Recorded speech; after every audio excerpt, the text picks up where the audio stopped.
সাজ্জাদে বেহেশত বানাইছে, শুনলাম বানাখানা বানাইয়া জীবনের প্রথম তার বানানো জান্নাতের ভিতরে প্রবেশ করবে। ঢোলঢুকি বাজাইয়া বিশাল আয়োজনের মাধ্যমে জান্নাতের ভিতরে উদ্বোধন করবে। বাদশাহ সাজ্জাদ দুনিয়াতে একটা বেশ বানাইলিস, আল্লাহর সাথে পাল্লা কইরা, নাউজুবিল্লাহ। আজরাইল ডাক দিছে, দাঁড়া। সাজ্জাদ কয়, কেরে আমারে ডাক দিছস? কো ভাই আমি একজন মুসাফির, আপনার সঙ্গে কথা আছে। সাজ্জাদে কয়, আমার সময় নাই। কি নাই? আমার সময় নাই। এমন একটা দিনে রে আমি জান্নাত উদ্বোধন করব, এমন একটা দিনে আমার পিছন থেকে ডাক দিনি, তোর সাহস তো কম না। কেন ডাক দিলে আমারে? তোর বিচার হওয়া দরকার, তোর শাস্তি হওয়া দরকার। খুব বেড়াগিরি সাজ্জাদ দেখাইলো, ডাক দিল। সাজ্জাদ শুনলো না, চলে গেল গেটের বরাবর। আবার সাজ্জাদ তাকায়া দেখে মুসাফিরের বেশে সাজ্জাদ বুড়ার থেকে নামবে। এমন সময় আজরাইল কয়, দাঁড়া। আমি একটা মানুষ ছিলাম, আমার একটা নাম ছিল, সবার মতো আমার দেহে রক্ত পানি ঘাম ছিল, সবার মতো আমার দেহে রক্ত পানি ঘাম ছিল। গায়ের জোরে ধনের জোরে কথা বলেছি, অহংকার বাহাদুরি সাথে চলেছি। নাম ধরে কেউ বলছে না, আজ বলছে মরা লাশ, ঠিক কিনা? নাম ধরে কেউ বলছে না, আজ বলছে মরা লাশ। দাফন হবে জলদি কখন, নইলে সর্বনাশ। লাশ মরার পরে বেশি সময় কি করে রাখে? লাশ পচে যাবে, গলে যাবে। নাম ধরে কেউ বলছে না, আজ বলছে মরা লাশ। দাফনে হবে জলদি কখন, নইলে সর্বনাশ। রাত্রে সবাই আমার ঘরে লাশের বয়ে কাঁপছিল। কথা কন।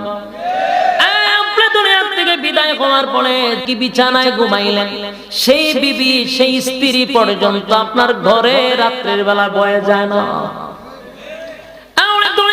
বিদায় হয়ে গেলেন, কিন্তু আপনার স্ত্রী আপনার ঘরে যায় না।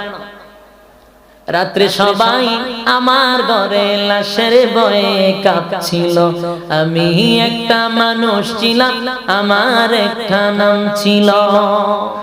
আল্লাহ বলেন, কুল্লু মান আলাইহা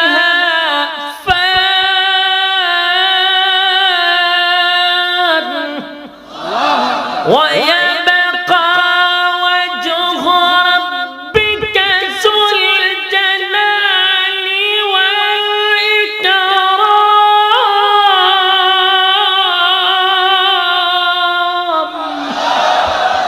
আল্লাহ বলেন সব ধ্বংস হবে একদিন, সব ধ্বংস হবে। সাত আসমান ভেঙে টুকরা টুকরা হয়ে জমিনে পড়বে। সূর্য চন্দ্র গ্রহ নক্ষত্র সব ধ্বংস হবে। পাহাড় পর্বত নদী নালা খাল বিল তুল পার হবে। জমিনের মধ্যে জালজালা হবে।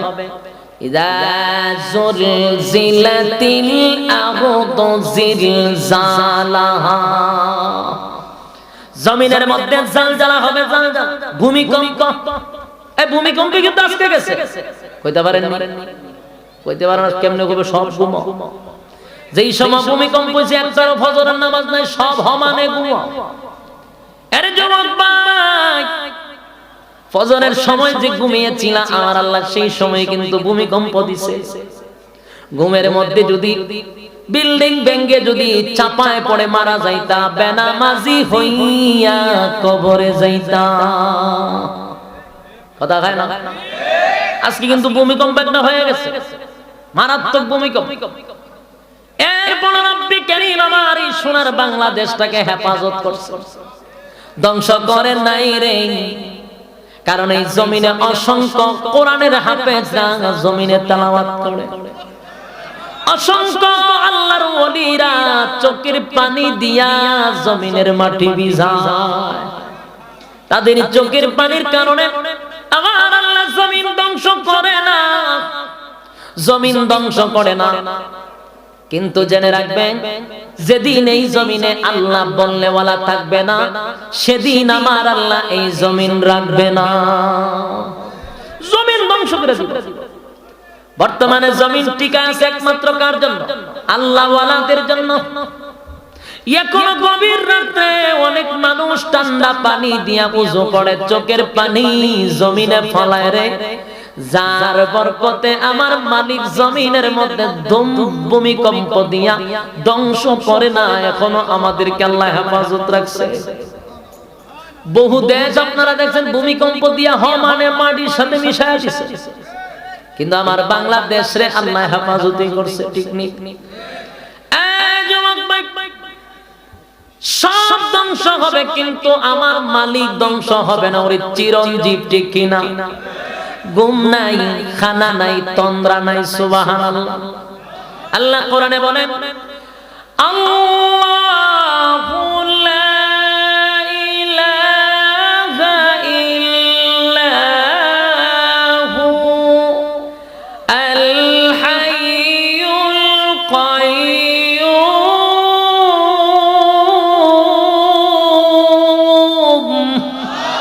লা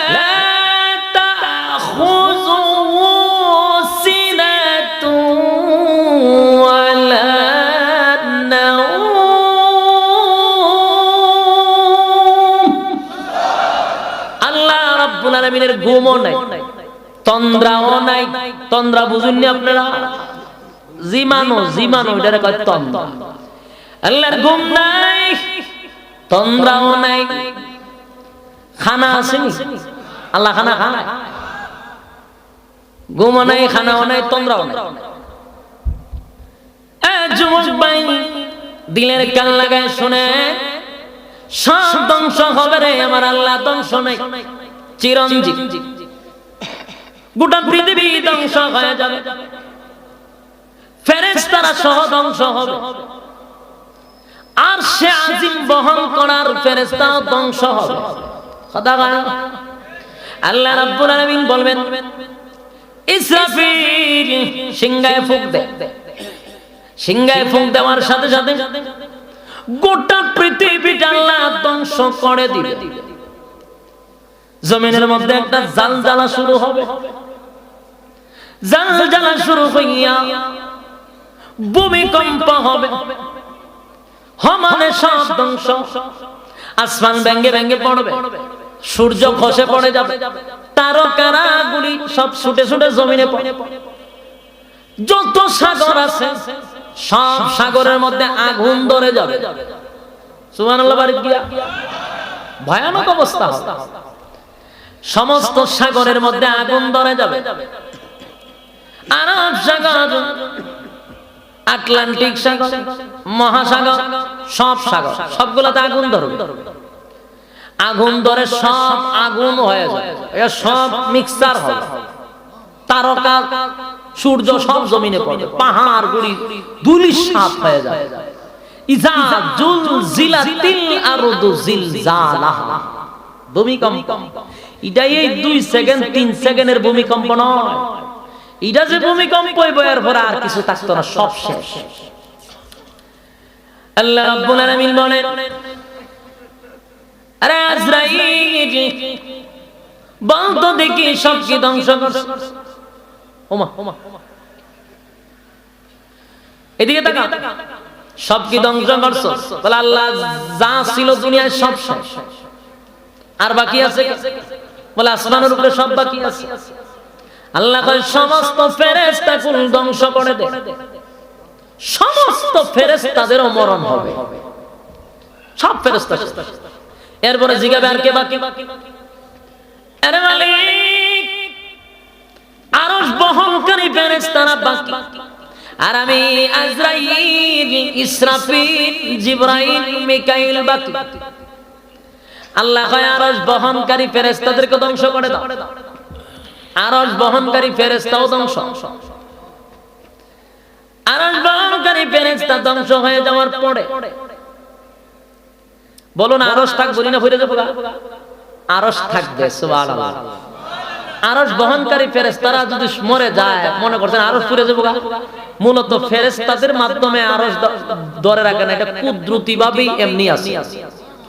শুধু একটা দিয়া রাখছে কয়েকজন ফেরেশতা আরশ বহন করে রাখছে, কিন্তু মূলত আরশ তার গতিতেই আছে।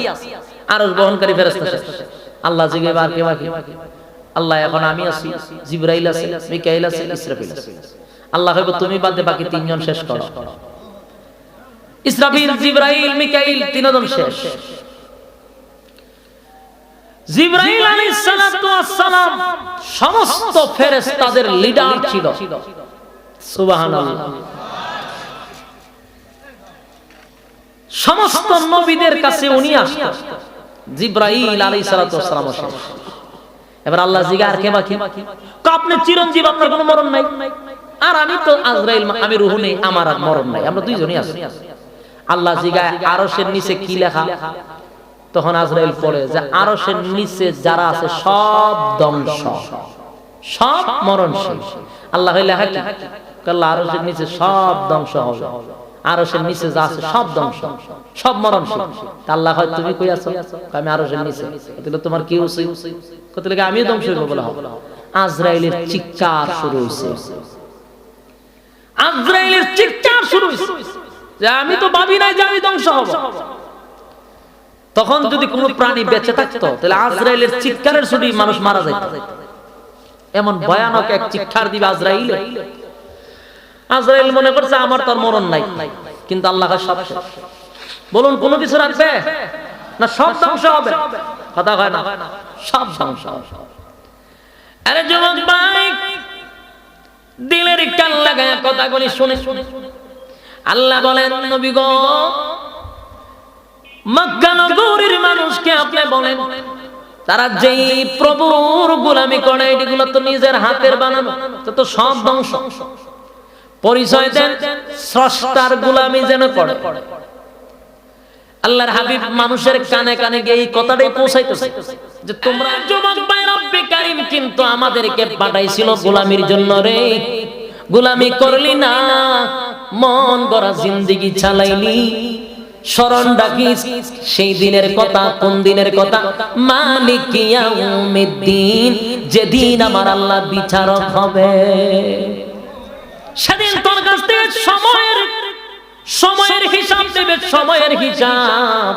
আল্লাহ বলেন ওয়াল্লাহ, সময়ের কসম করে কইলাম, তার কাছ থেকে সময়ের হিসাব নিবে। যুবক বল, আমার দেওয়া সময় কোথায় ব্যয় করছস? আমার দেওয়া সময় আমার দিলি না। ইমাম সাহেব যদি বলে আসেন না ভাই নামাজে যাই গো, আসেন না ওয়াজ মাহফিলে যায়, এ উত্তর দেয় হুজুর আমার সময় নাই। কি বলে? আমার সময় নাই, আমি বড় ব্যস্ত। সময় নাই, সময় নাই, এই কথা কিন্তু সাজ্জাদে কইছিল, আজরাইলে কইছিল আমার সময় নাই। সাজ্জাদে বেহেশত বানাইছে, সোনার বানাখানা বানাইয়া জীবনের প্রথম তার বানানো জান্নাতের ভিতরে প্রবেশ করবে। ঢোলঢুকি বাজাইয়া বিশাল আয়োজনের মাধ্যমে জান্নাতের ভিতরে উদ্বোধন করবে। বাদশা সাজ্জাদ দুনিয়ার একটা বেশ বানাইলি, আল্লাহর সাথে পাল্লা কইরা, নাউজুবিল্লাহ। আজরাইল ডাক দিছে, দাঁড়া। সাজ্জাদ কয়, কে রে আমারে ডাক দিছস? কো ভাই আমি একজন মুসাফির, আপনার সঙ্গে কথা আছে। সাজ্জাদ কয়, আমার সময় নাই। কি নাই? আমার সময় নাই। এমন একটা দিনে রে আমি জান্নাত উদ্বোধন করব, এমন একটা দিনে আমার পিছন থেকে ডাক দিনি, তোর সাহস তো কম না। কেন ডাক দিলে আমারে? তোর বিচার হওয়া দরকার, তোর শাস্তি হওয়া দরকার। খুব বেড়াগিরি সাজ্জাদ দেখাইলো, ডাক দিল, সাজ্জাদ শুনলো না, চলে গেল গেটের বরাবর। আবার সাজ্জাদ তাকায়া দেখে মুসাফিরের বেশে সাজ্জাদ বুড়ার থেকে নামবে। এমন সময় আজরাইল কয়, দাঁড়া। সাজ্জাদ কয়েকরে এত বড় সাহস, আমার সামনে পিছনে প্রশাসনের লোক আছে, আর্মি বিডিআর র‍্যাব বাহিনী আছে, দেহরক্ষী আছে, এতগুলা অস্ত্রের মাঝখানে কেরে আমার মতো বাদশারে পিছন দিকে সামন দিকে ডাক দেয়, আমি বলে দাঁড়াইতাম। আজরাইল কয় আমি কইছি দাঁড়া, তুই কাডারে? কয় আমার নাম শুনলে তোর পায়খানা প্রস্রাব শুরু হয়ে যাবে। কয় আপনার নাম কি? বলে আমার নাম হলো মালাকুল মউত আজরাইল। সাজ্জাদ কথাটা শোনার সাথে সাথে তার নাভির মধ্যে একটা মসুর মারছে, কলিজাটা কাঁপুনি দিয়া উঠছে, আর ডাক দিয়া কয় আজরাইল ভাই আমার জান কবজ করতে আসছে। বলে হবে, তাহলে অসুবিধা নাই, আমার 2টা মিনিটের সময় দাও, আমি জান্নাতের ভিতরের গেটটার সামনে শুধু দেখবো আর বাহির হয়ে আসবো। বহু বছর লাগে আল্লাহর সঙ্গে পাল্লা দিয়া দুনিয়াতে আমি জান্নাত বানাইতেছিলাম, শত বছর মিলে এই জান্নাত আজকে উদ্বোধন হবে। একটু সুযোগ দে, আমি ভিতরে যাব আর বাহির হব, 2টা মিনিটের সময় দে। আজরাইল বলেন না রে সাজ্জাদ, 2 মিনিট তো দূরের কথা, তোরে 1টা সেকেন্ড আমি সময় দিব না। পিছন থেকে ডাক দিছিলাম ধারা, তুই কইছ তোর সময় নাই। কথা খান্তি, আমি তোকে 1 সেকেন্ডের সময় দিব না। গুড়ার থেকে একটা পাও তোর নিচে আছে, আরেকটা পাও গুড়ার উপরে আছে, 2টা পাও এক জায়গায় করতে দেওয়া হবে না। আল্লাহর পক্ষ থেকে আদেশ আসছে, 2 পা এক জায়গায় করতে দেওয়া হবে না, একটা পাও গুড়ার নিচে আর একটা পাও গুড়ার উপরে। আমি 2টা পাও এক জায়গায় করতে দিব না, আল্লাহ সময়টাও দিছে না। রব্বে কারীম বলছেন তোর গলার মধ্যে চাপ দিয়া তোর রূহটা টেনে এসে বাহির করার কথা। সাজ্জাদে কত কানতি মিনিট করলো, 1টা সেকেন্ড সময় দেওয়া হইল না। এই যুবক ভাই দুনিয়ার পিছনে পড়া, জি বাংলা স্টার জলসা মহিলাদের প্রিয় চ্যানেল, আর যুবকদের হলো বিপিএল আইপিএল বিশ্বকাপ টি20 সক্কা সাইর কথা হয়। কিন্তু যুবক ভাই আজকে ওয়াজ মাহফিল ভালো লাগে না, উলামায়ে কেরামদের কথাগুলি তোমাদের ভালো লাগে না। কসম খোদার আজকে আমিনা আয়েশা যদি কানে মমতাজ আসতো, এলাকার মধ্যে জায়গা দেওয়া যাইতো না। তারপর টিকেট কেটে ঢুকে টিকেটের সিরিয়াল পাইতো না। শুধু মমতাজের একটা ফাইটটা যা গান শোনার জন্য 500 টাকার টিকেট দিয়ে বুইরা বেড়াও ঢুকে। কিন্তু কোরআন হাদিসের কথাগুলি বলতেছি, যুবকের কানের ভিতরে ভালো লাগে না, দিলের মধ্যে মজা লাগে না, কারণ হলো দিলটা মরে গেছে, মুর্দা, দিলের মধ্যে ভালো জিনিস প্রবেশ করে না। এই যুবকদের দিল মরে গেছে, দিল মরে যাওয়ার কারণে কোরআন হাদিসের কথা তার কলিজায় গিয়ে আঘাত করে না, তার কাছে ভালো লাগে না। যদি আজকে গানও কেউ টান মারতো দিলে এর জজবা বাইরা যেত, কারণ এর ভিতরটা তো মরা, আর মরা দিলের মধ্যে কোরআনের কথা হাদিসের কথা মুঠেও ভালো লাগবে না।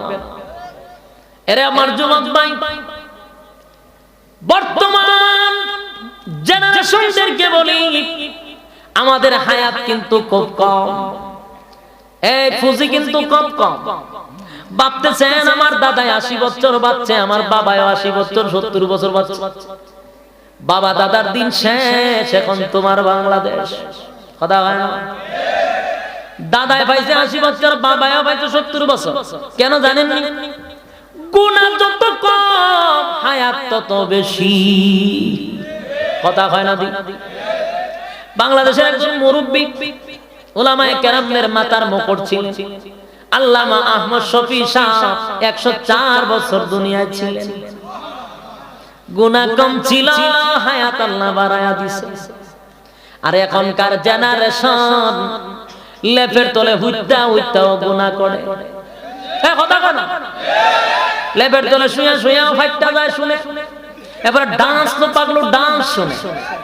শুনতে শুনতে রাত্রের বেলায় বিছনায় মুইতা দেয়, সকাল বেলা সাবা টাবা ভাঙ্গা ভিতরে ঢুকে। এটির দিল তো মইরা রইছে, এটির মধ্যে কোরআনের কথা গিয়া আসর করে না, কোরআনের কথা ভিতরে জায়গা দেয় না, কারণ সারা রাত দিনভর শুধু গুনাহের প্রতিযোগিতা। জান্নাত রাখ যুবক, হায়াত কিন্তু তোর আমার খুব কম, কারণ আমরা গুনাহ বেশি করি, হায়াত কম। কথা কয় না? তুই ভাবতেছিস তোর দাদা 70 বছর, তুইও বাঁচবি না। না, এখনকার যুবক গড়ে 50-60 যায় না। এর আগে দেখবেন কিডনি দুইটা ড্যামেজ, এর আগে স্ট্রোক, এর আগে মোটরসাইকেল অ্যাক্সিডেন্ট করে ডেড বডি। কথা কয় না? তার কারণ হলো তোর গুনাহ বেশি, তোর হায়াত প্রতিদিন কমতেছে, সীমিত হায়াত। আর গুনাহ কমায়া দিবি তো হায়াত বেড়ে যাবে।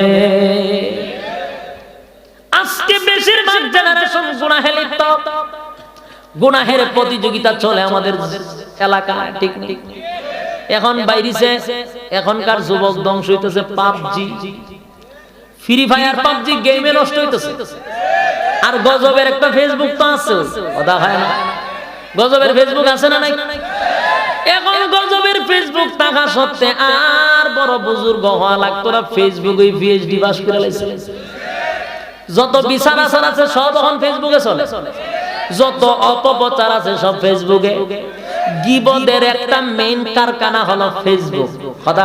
আর মাশাআল্লাহ ফেসবুক এখন ছোট বাচ্চারাও আছে, মাঝারিও আছে, বুড়া বেড়াও আছে। কথা খায় না? ডিজিটাল বাংলাদেশ তো সবাই আছে ফেসবুকে। কথা খায় না? আর যারা ডিজিটালে বাংলাদেশে কত কিছু দেখার আছে, দেখতে গেলে শেষ হবে না, অল্প দেখো ভাই। ভোলা মাইয়া জুয়ান বুড়া একই রোগে খাইছে ধরা, আধুনিকতার হাওয়া গায়ে লাগছে তাই। কথা কয় না? বুড়াডো আছে, জুয়ানডো আছে। কথা কয় না? ডিজিটালের বাংলাদেশে কত কিছু দেখার আছে, দেখতে গেলে শেষ হবে না, অল্প দেখো ভাই। ভোলা মাইয়া জুয়ান বুড়া একই রোগে খাইছে ধরা, আধুনিকতার হাওয়া গায়ে লাগছে তাই। যে যাই কিছু বলক না কেন গায়ে লাগে না, আমরা কিন্তু চালাক জাতি, মোটো ভাই পাই না। আমগো দেশে, আমগো দেশে, আমগো দেশে ফেসবুক আছে, আমরা বলদ না। আমগো দেশে ফেসবুক আছে, আমরা বলদ না। যেই দেশে ফেসবুক আছে এই দেশের মানুষ কি আর বলদ আছে? সব ব্যারিস্টার, সব বিচারক, সব একবারে হাইকোর্ট, এরপরে যত কোর্টমোট আছে, যত ব্যারিস্টার আছে, সব ফেসবুকে বিচার হইতেছে, কমেন্টের মাধ্যমে সমাধান হইতেছে, 14 গোষ্ঠী উদ্ধার করে ছেড়ে দিতেছে। গালা গালি যা আছে সব ফেসবুকে। মিথ্যা বানোয়াট আরেকজনের নামে তহমত দিতেও তার কলিজা কাঁপে না। কিসের যাচাই, কিসের বাছাই? একটা কথা পাইলাম তো হমানে মারো, পোস্ট একবারে ভাইরাল করে দাও, এর 14 গোষ্ঠী উদ্ধার করে দাও। মা বাবা 14 গোষ্ঠীর নিয়ে গালাগালি চলতেছে হমানে। কথা কয় না? এটা হলো ফিতনার জামানা। এটা কিসের জামানা? ফিতনার জামানা, ফিতনার জামানা। দাজ্জালের ফিতনা চলে আসছে আমাদের দেশে। এইজন্য আল্লাহ রাসূল বলছেন, এই ফিতনা যখন আসবে তখন তোমরা আল্লাহর কাছে দোয়া করো, আল্লাহ দাজ্জালের ফিতনার থেকে আমাদেরকে হেফাজত করো। এর আগে আগে আমরা মৃত্যু দান করো। সাধারণ কথা নয়, এর আগে মৃত্যু দাও, তার মানে বোঝা গেল এই জামানাটা মারাত্মক ডেঞ্জারাস। কথা কয় না? এইজন্য আইনুদ্দিন আল-আজাদ একটা কথা বলছিল, মাওলা কেন আইলাম রে এই জামানাতে, আমি কেন আইলাম রে মাওলা, কেন আইলাম রে এই জামানাতে, আমি কেন আইলাম রে। এই জামানার মানুষগুলি মানুষ নাহি বলে, গুরু গুরা হার মানাইয়া হায়নার মতো চলে, আমি কেন আইলাম রে এই জামানাতে, আমি কেন আইলাম রে। বর্তমান জামানাটা হলো ফিতনার জামানা, ফিতনার জামানা, দাজ্জালের ফিতনা চলে আসছে। সব জায়গায় চলছে গুনাহের প্রতিযোগিতা। কথা বলে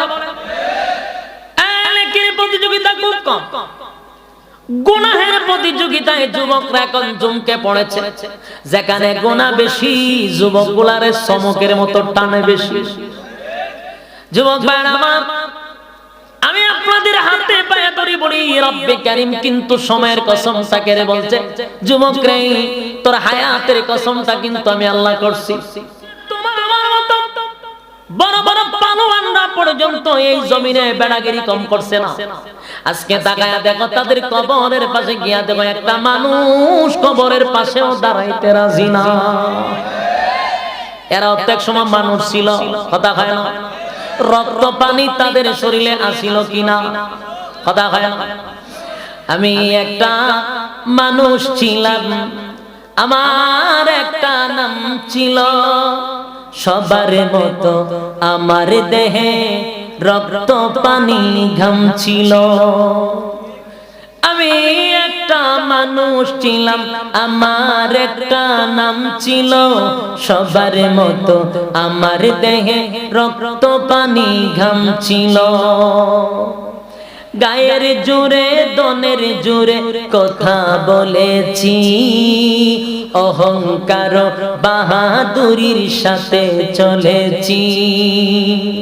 কথা বলেন, গায়ের জোরে দনের জোরে কথা বলেছি, অহংকার বাহাদুরির সাথে চলেছি। নাম ধরে কেউ বলছে না, আজ বলছে মরা লাশ। আপনি যদি দুনিয়া থেকে বিদায় হয়ে যান, বলুন তখন কি আপনার নামটা ধরে কেউ ডাক দেয়? আপনার নাম ধরে কেউ ডাক দেয় না গো, তখন কিন্তু আপনার নাম সাথে সাথে পরিবর্তন হয়ে যায়।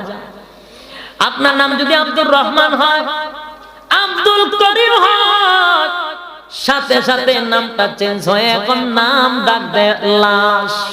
কথা হয় না? লাশটা ঘর থেকে বাহির করো, লাশটা ঘরের ভিতরে উঠাও, লাশটারে গোসল করাও, লাশটারে দাফন কাফন করতে হবে, ঠিক ঠিক। এই জন্য বলেন, কবি বলেন, আমি একটা মানুষ ছিলাম, আমার একটা নাম ছিল, সবার মতো আমার দেহে রক্ত পানি ঘাম ছিল। যুবক ভাইরা, তাহলে বোঝা গেল এই জীবন বেশি দিন নয়, এটা ক্ষণস্থায়ী, চিরস্থায়ী জীবনের জন্য আমার আল্লাহ ব্যবসার জন্য দুনিয়ায় পাঠাইছে একটা পুঁজি দিয়া। পুঁজি সীমিত, কিন্তু মুনাফা অর্জন হতে হবে বেশি।